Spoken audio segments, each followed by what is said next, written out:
Bonjour tout le monde et bienvenue dans Manga à chaud, l'émission qui parle des nouveautés manga. Aujourd'hui, on parle de Boss ou crève, donc préparez-vous à bosser ou à crever. Il s'agit d'un manga écrit par Atsushi Kamakura et dessiné par Akira Rei. La série a été publiée dans le Comic Action de Futabasha en 2016 et est terminée en 6 tomes. En France, la série sort aux éditions Naban avec les deux premiers tomes qui sortent en même temps.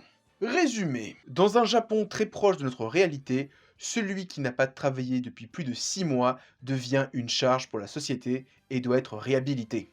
Ces individus sont alors envoyés dans des camps pour subir un lavage de cerveau censé les rendre productifs. Tatsuya est l'un d'entre eux, mais il ne comprend pas. Il avait un travail, mais a été renvoyé du jour au lendemain, sans possibilité de retravailler. Déjà, avant de commencer, je tiens à dire un grand merci aux éditions Naban qui m'ont envoyé le tome 1 en PDF pour que je puisse le lire en avance et sortir la vidéo en même temps que la sortie du manga. Voilà, maintenant que c'est dit, qu'est-ce que j'ai pensé de Boss ou Crève? Eh bien, encore une fois, j'aime énormément les choix que fait Naban. Je ne sais pas si le manga a été un petit peu calculé par l'éditeur, mais quand on voit le contexte géopolitique actuel avec la réforme des retraites, le manga prête à sourire.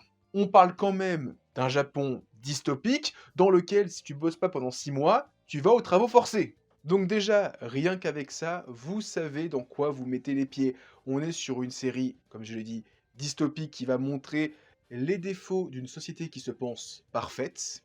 Et vous allez voir avec déjà le seul premier tome que j'ai lu, et la série en compte 6, que là où vont les gens qui n'ont pas travaillé pendant 6 mois, c'est pas une sinucure. Parce qu'ils vont pas dans une formation Pôle emploi pour retrouver du boulot. Non, non, non. Là, ils vont aux travaux forcés, façon goulag communiste, avec le sergent Hartmann pour t'entraîner. Ça commence très fort avec les personnages qui se retrouvent à poil sous moins 10 degrés, juste pour leur montrer c'est qui le patron. Ah, clairement, dans ce genre de société, on n'a pas envie d'être au chômage. Pas du tout.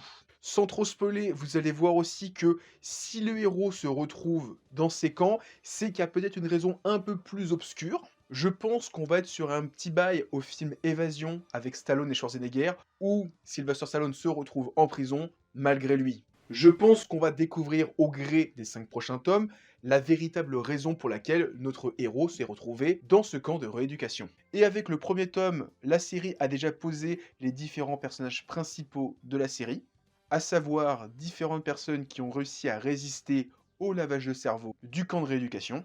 Niveau dessin, j'aime bien. Alors, c'est pas le manga avec le dessin le plus impressionnant du monde. Il y a quelque chose de très froid tout de même dans le dessin.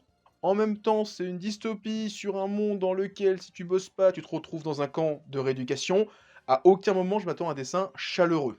Il y a quelques moments qui pourraient laisser penser à du fanservice, dans le sens où on voit des femmes en petite tenue, et quand je dis petite tenue, je dis pas de tenue du tout, mais à aucun moment c'est du fanservice. À dire vrai, à chaque fois qu'on voit un personnage, et quand je dis un personnage, je dis le seul personnage féminin à poil, c'est pour la rabaisser ou la violer.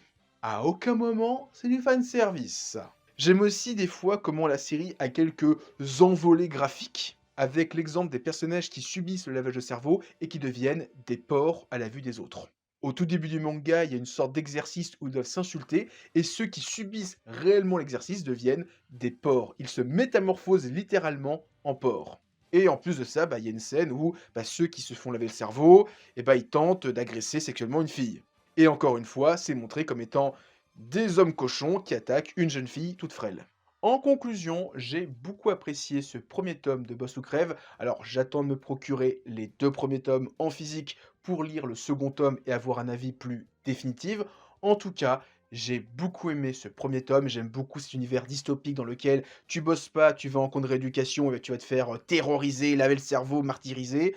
OK, il y a des filles nues dans le bouquin, mais clairement, quand on les voit nues, c'est souvent des choses qui sont pas très agréables pour elles, donc vraiment, à aucun moment, je trouve que c'est du fanservice. Donc voilà, j'ai bien aimé ce premier tome, j'ai hâte de lire la suite. En tout cas, la série ne fait que 6 tomes, donc je sais que je commence pas une série qui va être interminable. Je sais qu'à la fin de l'année, j'aurai la conclusion de la série, ou j'aurai plus qu'un tome avant la conclusion. En tout cas, voilà, j'ai envie de continuer la série, au moins acheter le 2e tome pour me faire un avis plus définitif. On en reparlera dans quelques semaines. Donc voilà, c'était ma vidéo sur Boss ou Crève, j'espère que vous l'avez apprécié. Si c'est le cas, pensez à mettre un commentaire, à mettre un pouce bleu, à partager, à liker, voilà tout ça. En description, vous avez un lien vers tous mes réseaux, Twitter, TikTok, Instagram et j'en passe et des meilleurs. Et sur ce, je vous dis à plus et continuez à lire des mangas. Allez, ciao tout le monde!